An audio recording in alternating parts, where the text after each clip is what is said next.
This is a production of Contagious Disciple Making, all rights reserved. We created this resource to help you become an incredibly effective disciple maker. For more resources, visit us online at contagiousdisciplemaking.com.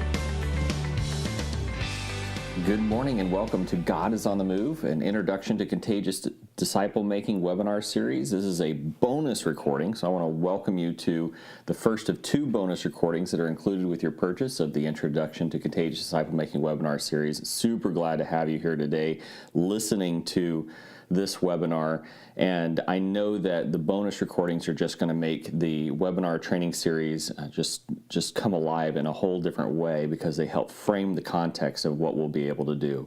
Thank you so much for taking the time and giving us your attention as you listen to this webinar. I know that you're a busy person, and that's why I try to fill this webinar, this brief amount of time that I have with you with as much information as possible. So you're going to be super busy taking notes, listening. That's one of the reasons we record these, so you can listen to them over and over again and you don't miss anything. I hope it becomes a resource that you refer to on a regular basis. My name is Paul Watson. I am your facilitator for the day. I grew up overseas in Hong Kong, Malaysia, India, and Singapore, and I had the privilege of seeing disciple-making movements firsthand as my father worked to start one among the Bhojpuri people group in northern India, and ultimately took what he learned there and spread it throughout the world. And we see the disciple-making movements happen throughout the world now. God called me into ministry later in life, and I began to go out and train teams and what I had seen, and they started to become successful and see people come to know Jesus. And I ended up settling in Portland, Oregon with my family and starting an organization called Contagious Disciple Making with some friends of mine to answer the question or pursue the answer to the question of what will it take to see movements like that happen in the United States. I just want to say up front, we don't have everything figured out because we have not seen movement in the U.S. yet, but we're committed to figuring out what that means. We've seen some amazing things happen overseas, and we just believe that they can happen in the U.S. and Canada. And we believe that disciple-making movements are biblical and are what's necessary to reach people who will never go to church. Not because church is bad or anything. I go to church. I love it. But because going to church just doesn't occur to them. Unfortunately, we live in a culture today where getting up on a Sunday or any day for that matter and thinking that you could find the answers to your spiritual questions, the deepest questions in the soul of your being at a church is becoming increasingly rare. We are also committed to being practitioners, and these webinars help us think more deeply about topics that are important to seeing disciple-making movements happen in the U.S. and Canada. And while our focus is on the U.S. and Canada, we want everyone to fall in love with Jesus, no matter where they live. And I know that I have brothers and sisters from all over the world listening to this webinar, and I'm honored that you would take the time to do that. And I appreciate the work that you're doing to further the kingdom among some of the most unreached peoples on the face of this planet. And I'm excited that we can work together to see God's kingdom come and His will be done on earth as it is in heaven. This webinar series is designed to give you an overview of disciple-making movements and the contagious disciple-making habits necessary to catalyze movements in your mission field. They're also a way that we open up a conversation with you. So I'm hoping that as you listen to this recording, you're probably going to have questions, and I would love for you to be able to email me with those questions. I try to make myself as accessible as possible. If you have any questions as you're listening, just stop, pull out your phone, send me an email to P as in Paul, P. Watson at contagiousdisciplemaking.com. You can also text your questions to my cell phone at 503-621-6111. Just make sure that when you email me, when you text me, you include at least your first name and the context of this webinar today so that I know where you're coming from when you ask the questions. Sometimes I get random emails or texts, and I have to unfortunately ask people where you are and what context you were in when you came up with the question so that I can give a good reply. And if you could just help me out, that would be awesome. Once again, my email address is P as in Paul, P. Watson at contagiousdisciplemaking.com, and then you can text your questions to 503-621-6111.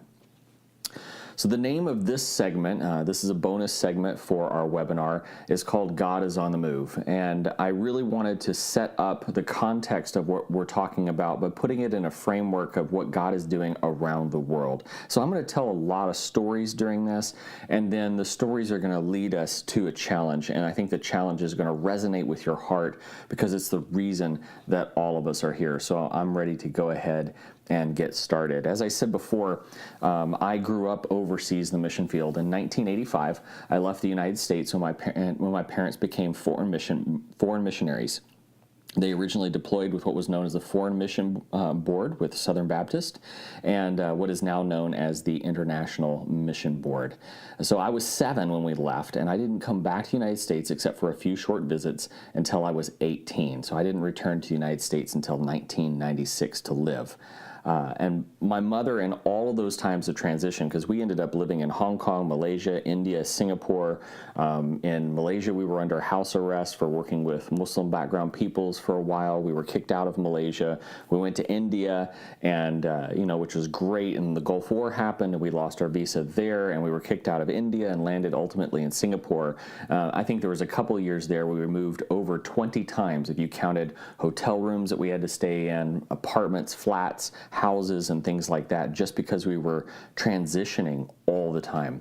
And my mom, God bless her soul, did her best to make things as normal as possible in the middle of living in incredible transition and incredible stress and difficult circumstances. And one of the things she did was she always carried a copy of the Chronicles of Narnia with us in our suitcases wherever we went.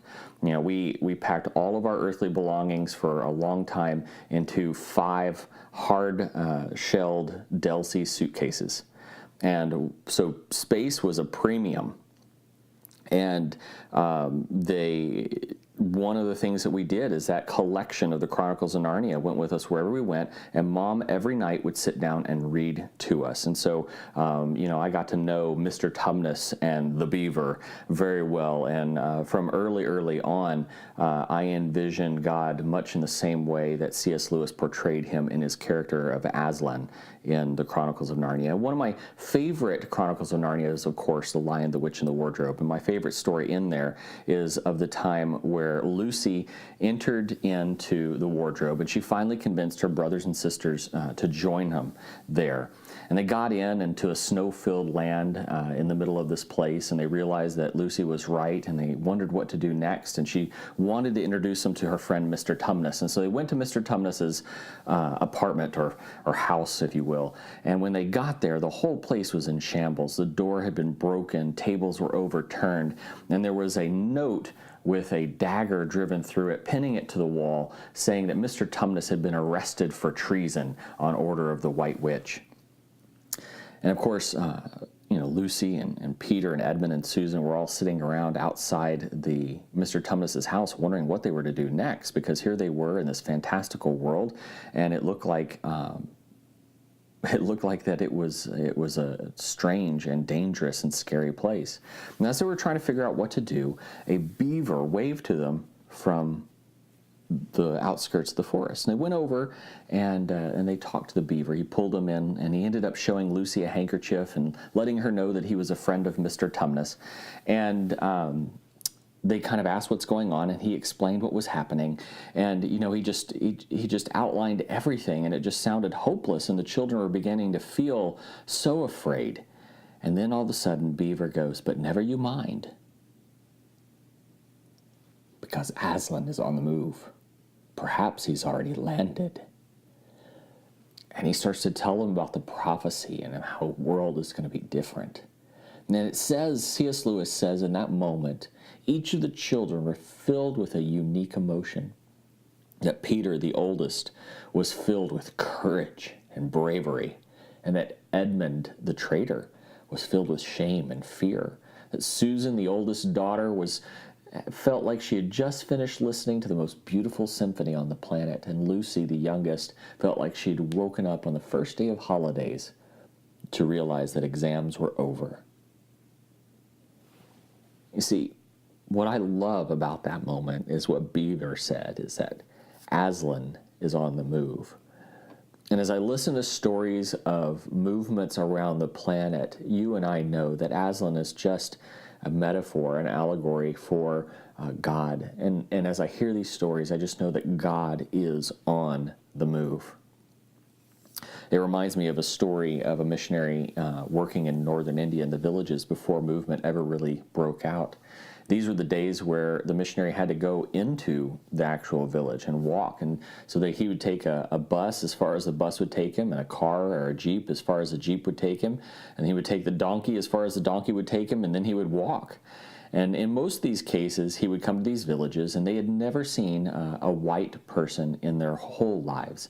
And so there would be kids playing on the outskirts of the village, and they would see him, and they'd scream out, "Ghost!"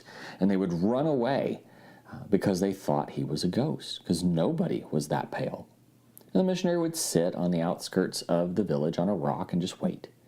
And the children would sneak up closer, and they would take a look. And then there was always that youngest one, that smallest one, often the bravest one, or maybe the most reckless one, that would come up and finally poke the missionary to see if he was real. And when he did so and didn't die, all the kids would swarm over the missionary and would talk to him and just feel his arms and touch his skin and wonder at this person who was so different from they were. In this particular case, the missionary had gone a very, very long trip to get into a very remote village. And as he walked towards the village, there were no kids playing outside that day, but instead there was an old man sitting on the outskirts looking off into the distance, the same direction the missionary was coming in from. When the old man saw the missionary, he started. And he got up, and he started to walk as fast as his cane would allow him towards the missionary, calling out. And the missionary couldn't make out the words he was saying until he was much closer. And as he got closer, he realized the missionary heard him say, "You're here. You're finally here." And the old man grabbed the missionary and began to pull him into the village, calling out to his friends and his family, saying, "He's here. He's finally here. The man I've been praying about for the last 20 years is finally here. He is here to tell us how to follow God." You see, that missionary had been dreaming for over 20 years that a man looking like this missionary would appear one day and help their village learn what it meant to follow the God, creator of the universe. When the missionary did the math later on, he realized that the man in the village had started dreaming about him coming to that village before the missionary had ever been aware of God's call to be a missionary in his life while he was still a student in school. See, that missionary was my father. And that's one of my favorite stories that happened at the beginning of the movement among the Bhojpuri.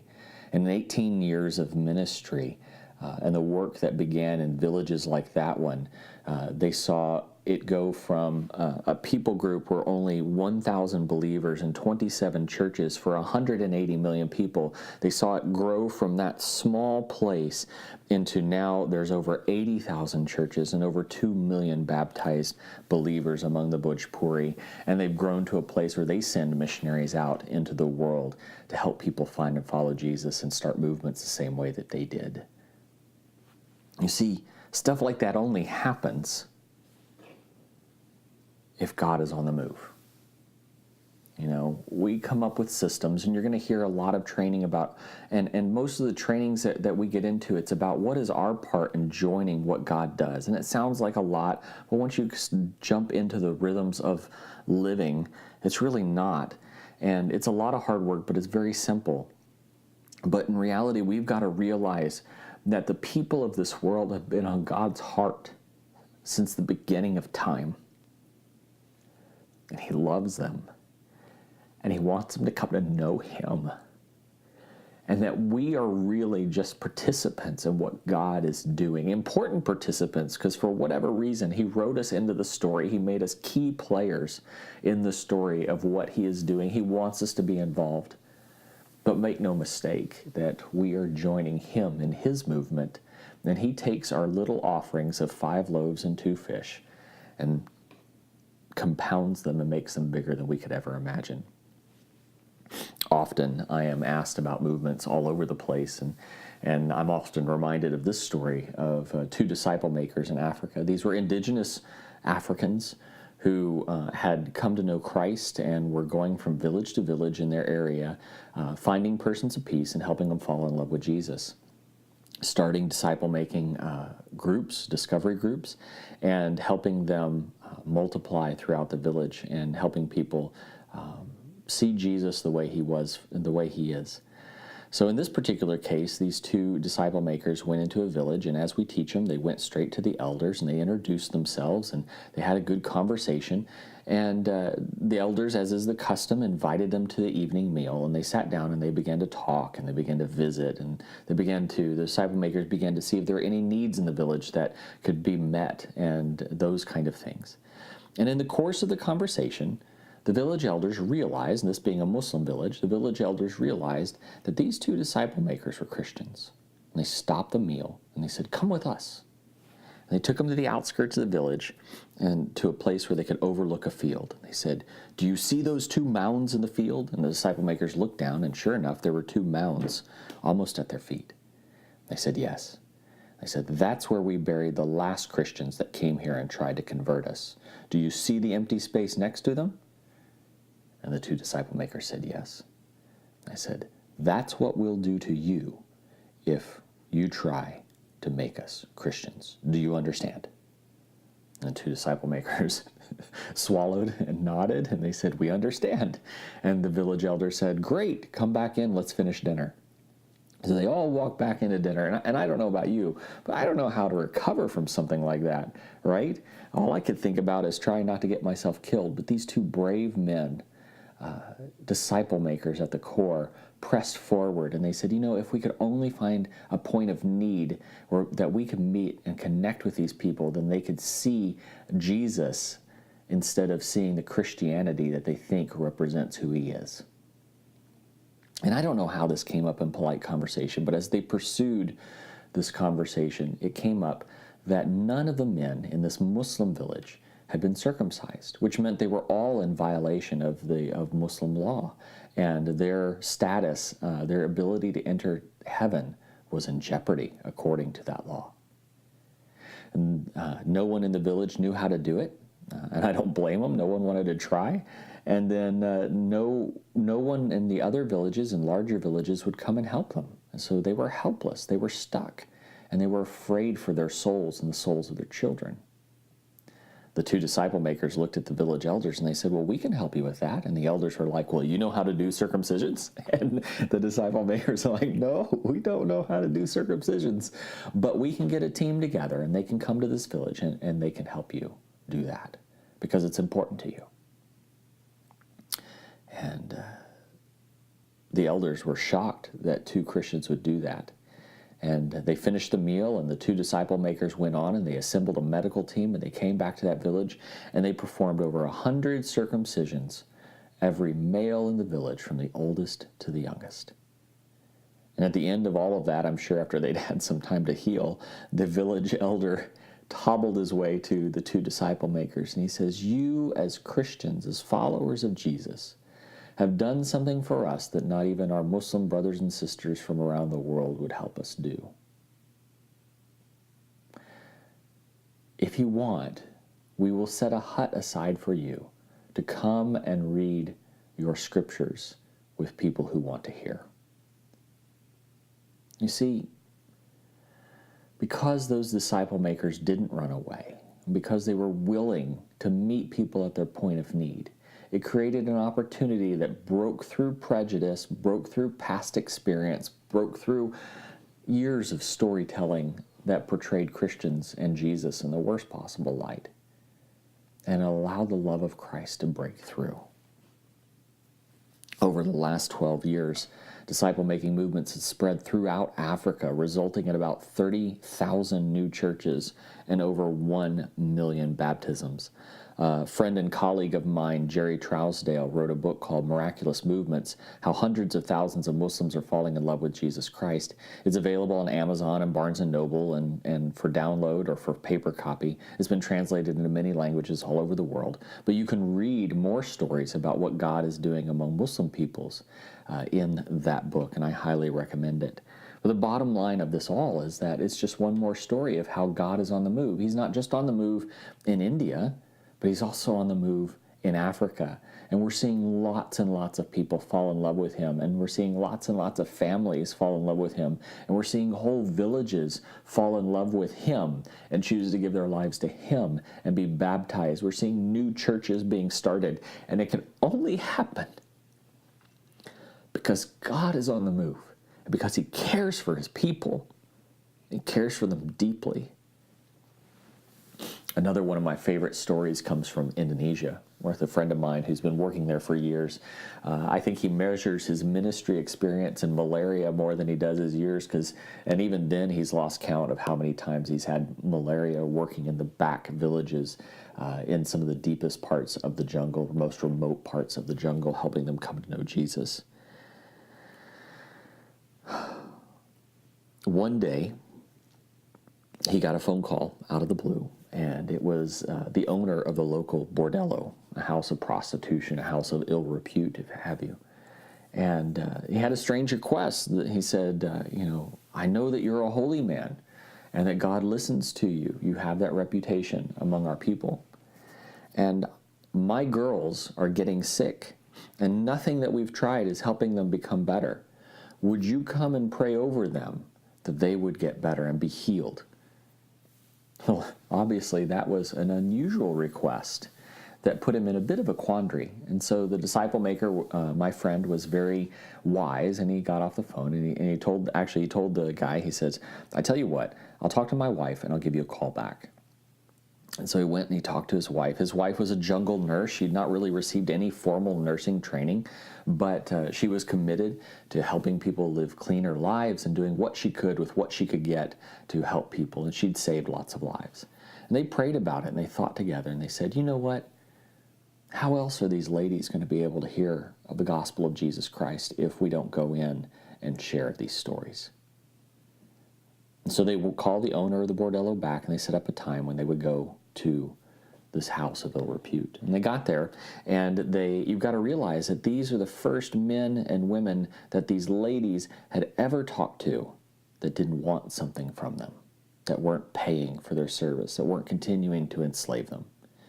And my friend and his wife went around and they spoke to each of the ladies as if they were people, because that's what they were, people that God created.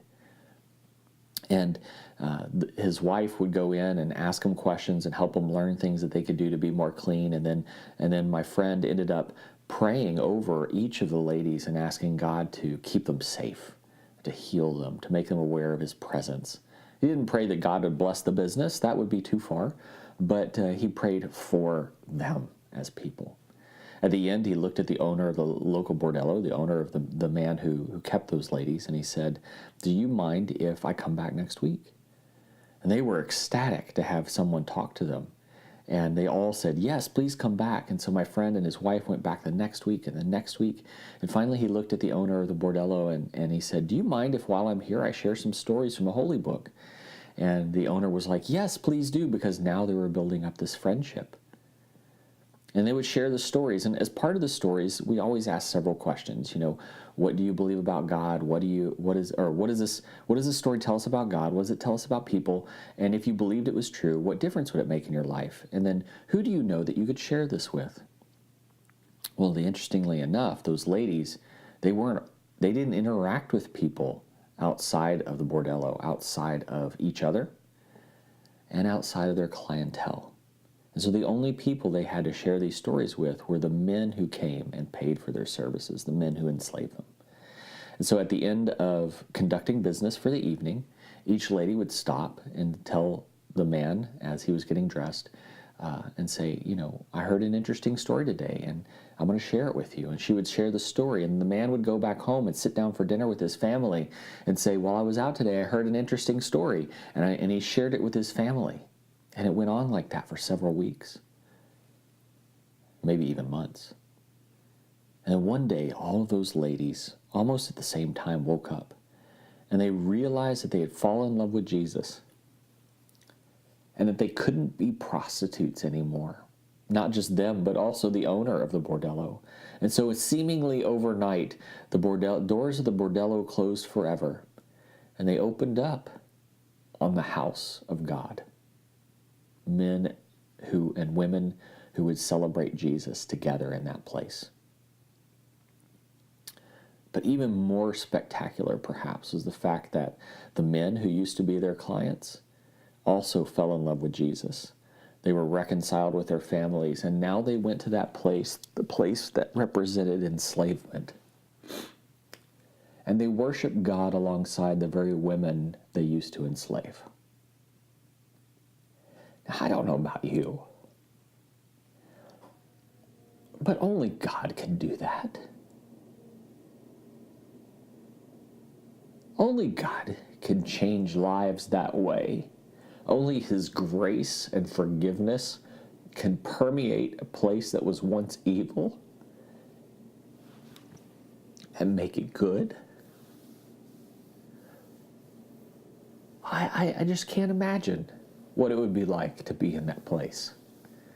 And yet as I think about it, I'm just reminded that God is on the move. He's on the move in places like India. He's on the move in places like in Africa, throughout the world. He's on the move in Indonesia. He's on the move all over the place. His kingdom will come. His will be done on earth as it is in heaven. And He loves us so much. So much. The last report I have, it says that over 50,000 people have come to know Jesus through disciple-making movements in Indonesia. And I know that number is very, very conservative, because it's hard to get accurate figures of what God is doing out of there, because it's just so difficult. Security is so high, because people die and are martyred all the time as part of these movements. You know, God is not just on the move in India and Africa and Indonesia. He also wants to be on the move and is on the move, the beginnings of movement here in the United States as well. So not too long ago, a woman that, it's really funny, I had been coming to Oregon for a while and working with a group called Chi Alpha before I ever moved up here. Chi Alpha is a Christian university ministry that works in Corvallis, Oregon, on the Oregon State campus. And I trained them, and they were out and engaging people. And one of the people that they met was Sarah. And Sarah came to know Christ through their ministry, and they discipled her.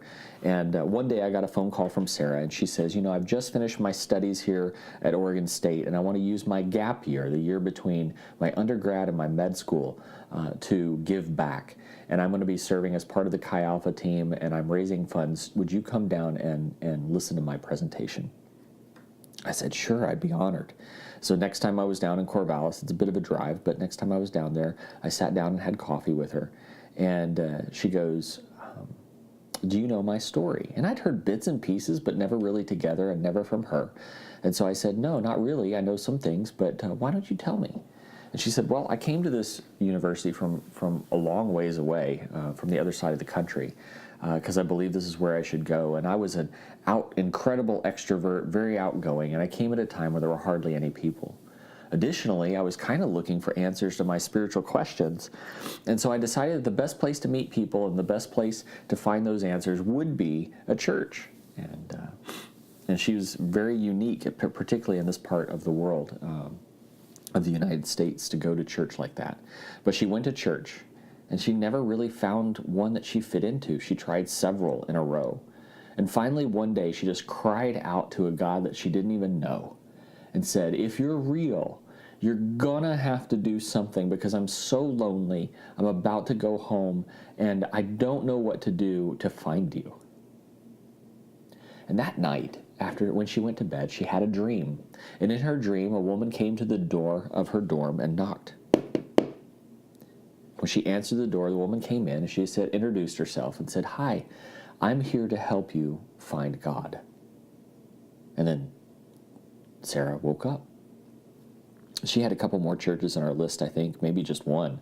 And she decided that Sunday that she would try one more time to find a place to connect and get the answers to the spiritual questions that she had. And so she ended up going to this church, and it seemed to be a very friendly place with an active student ministry. And she began to feel and relax, and it was kind of one of those moments where there was a lull, and the crowd kind of parted a bit, and a woman came up to her and introduced herself and welcomed her. And Sarah realized that this woman, the woman that I had trained, was the woman that Sarah had dreamed about. Now, because of the dream and everything, Sarah's disciple process and falling in love with Jesus was rapidly accelerated. And it wasn't too long from there that she was baptized in a fountain on the campus of Oregon State University. But the story doesn't stop there, because movement requires multiplication, and Sarah began to reach out to international students almost right away. And she ran into one who had come from China to study there at Oregon State. And using the things that I had taught her mentor and that her mentor had taught her, Sarah helped disciple this woman into a relationship with Jesus, and was part of baptizing her in a bathtub of an apartment not too far from campus. And now that woman has returned to her country and is discipling her friends and family. You see, God is on the move. Only He can make all of those connections, where I connect in Oregon, a place that I didn't even know I was going to live in yet, and that Sarah would come from far away and run into Beth and have this dream, and that this other person would come from their country, and that they would meet Sarah and be discipled into a relationship with Christ. I mean, it's just crazy. But these are the kind of things that help us understand that God is on the move. In fact, movement-focused organizations are tracking over 91 disciple-making movements all over the world. And we're just getting started in the U.S. and Canada. But I'm absolutely convinced that life in relationship with Jesus is more fulfilling on this earth and after this earth than life without Christ. And I think that has to be at the core of those of us who are committed to see movement. We have to believe with every fiber of our being that Jesus is better, that food tastes better when we know Christ, that sunrises and sunsets are prettier than when we know Christ, that friendships are deeper and marriage relationships are more intimate when we know Christ, that families are better when we know Christ. And when we know that, we can be part of movement. You know, my vision of heaven drives my desire to catalyze disciple-making movement. I've got this particular vision I'd love to share with you. I understand that it's hard to describe what heaven would be like, so each of us dreams of that in our own hearts and our own minds, and it becomes real for us. So indulge me while I just share my vision of what heaven might be like. I believe that heaven's going to be like a perfect day on the Oregon coast. The sun is just set and there's a campfire, and you're sitting around with your friends and new friends that maybe you just met, and you're swapping stories of all of the things that God has done.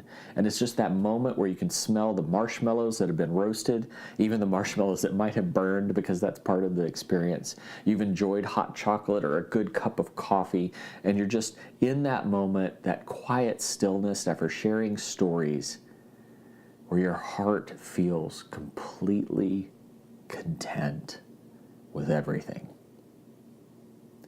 And as you're there, you hear someone clear their throat. And you look over, and there's this young woman standing there. And she says, "Excuse me, do you remember me?" And you go, "You look familiar, but no, I can't recall." And she says, "Well, my name is Yasna, and you met me when you were on a short-term mission trip to Beirut, Lebanon. And I came to the medical clinic there, and you took my blood pressure, and you took my heartbeat, and you helped me figure out what I needed to do to get better. And in all those processes, I had a chance to ask you some of my spiritual questions, and you gave me a Bible in my own language, and you showed me how to read it for myself. And I didn't see you after that, but I just wanted you to know that I took what you taught me back to my home, and I taught my family and I taught my friends what you had taught me, and we've been reading the Bible and asking those questions in a discovery group for years. And we are here in heaven, and I've been telling my family all about you. And Jesus brought me here to meet you. And you look over, and there's Jesus standing right there. He said, he showed me where you were because my family wants to meet you, the man who helped us fall in love with Christ. The reason we're here in heaven. And up and down the beach, there are campfires everywhere. And you look at Yasna and you say, I do remember you. I would love to meet your family. Where are they? And she points over down the beach and she says, they're over there at those campfires. And she said, which one is theirs? Because there's hundreds of them. And she goes, no, all of them are theirs. In fact, there's not been a generation in my family from the time that I met you until this moment in eternity where we did not have people in our family who loved Jesus and read his word and obeyed what he said. And my whole family is here because of what you did. And you're just broken in that moment. And you say, yes, let's go meet your family. And you start grabbing your friends and you're like, hey, you supported me. You gave $10 so that I could go to Lebanon. And you kept my kids when I went to Lebanon. And you walked my dog, and I know she's a pain in the butt, and I'm really grateful for you. But you are all part of me being able to meet Yasna and her family's story and what got her here and them here. Come with me. And you get there and you get welcomed. And if you've never been in the Middle East, I would just highly recommend it. Their hospitality is incredible. The food is amazing. And they welcome you as a family member because that's what you are. And you're sitting down and eating with them for what seems like a brief moment of time, but yet goes on and on and on. And they're telling you all these stories of people who knew Jesus from their family and their obedience and the way things have been. And it's just perfect.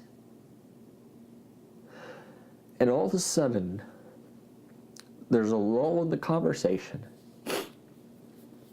And at that moment, everyone turns and they see Jesus at the table with them. And he smiles. And the radiance of his smile makes a perfect moment better, if that's possible. And you hear him say the words, "This is good." And as one body, you and your friends and Yasna and her family fall on your faces before the King of Kings and Lord of Lords, and you worship him.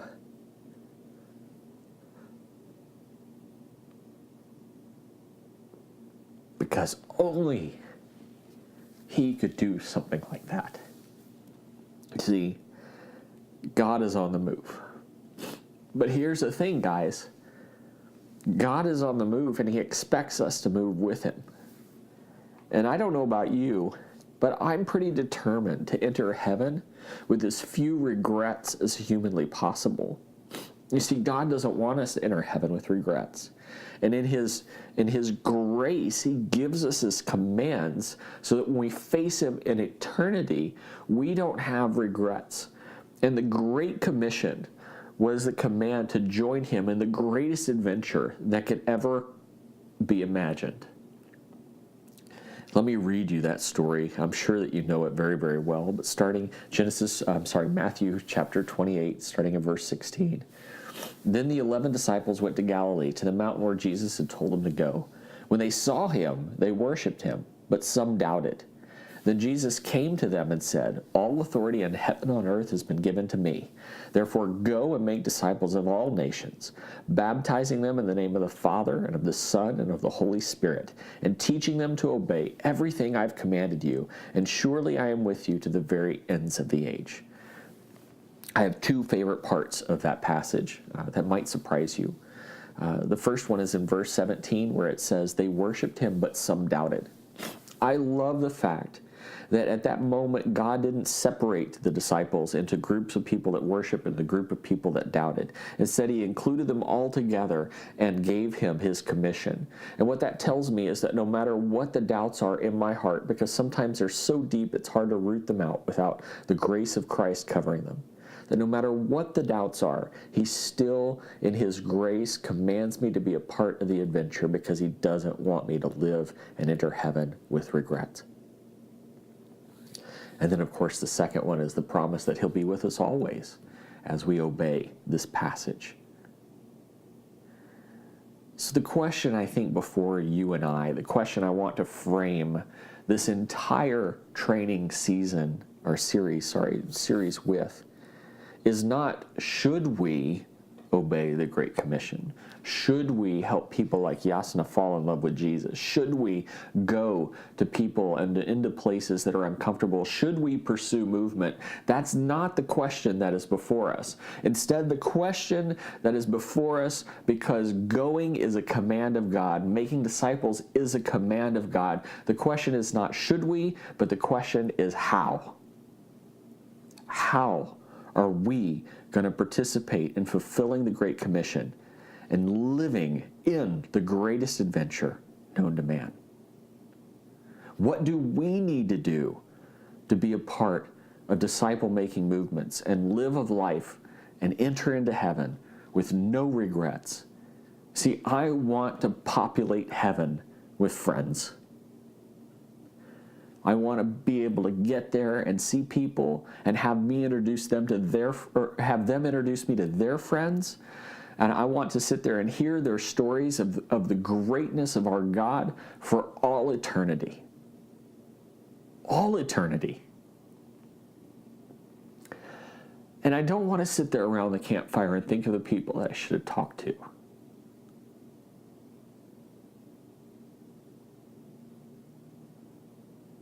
I want to give everything. I want to be all in and hold nothing back. And I know that you're the same, or you wouldn't be here with me today. Well, I want to thank you so much for your time. I'm sorry I got a little emotional of that. I don't know how many times I've given the same message, but it hits me every time because it is perhaps the summary of the stories that I tell myself in the darkest of days when things get rough that keep me going. And the vision of heaven is the one that I think about all the time. Because I can't wait until you and I can stand before Jesus. I can't wait until we can swap those stories. It's going to be a good day. And it's what keeps us going for the long haul. So thank you. Thank you for being part of this. If during this whole talk you heard anything that resonated with your soul and you want to share it with me, I would love for you to share that with me. I would love for you to also tell me perhaps a next step that you're going to take after listening to this webinar. If you'll do that, if you'll share with me, you can send those to my email address at P as in Paul, P Watson at contagiousdisciplemaking.com, P Watson at contagiousdisciplemaking.com. Tell me one thing you've learned and one thing that you're going to change in your life over the next 30 days. And if you do that, I'll send you a PDF of this presentation. It's not much, but it's something just to say thank you for what you're doing. And I hope that you go on and participate in the webinar and that it helps you figure out how you're going to move forward in the area that God has called you to. I encourage you to stay connected with us. We have a lot of different resources. You can go to our website and see the 30-day prayer challenge, the 90-day disciple making challenge. We send out regular email updates to give people tips and tricks as well as on making disciples, as well as information about trainings and webinars. You can find us on Facebook. Everything gets posted to Facebook. Our Facebook page is facebook.com/contagiousdisciplemaking, and Instagram and Twitter. Once again, my name is Paul Watson. Thank you so much for being a part of this, and I look forward to talking with you later. Bye.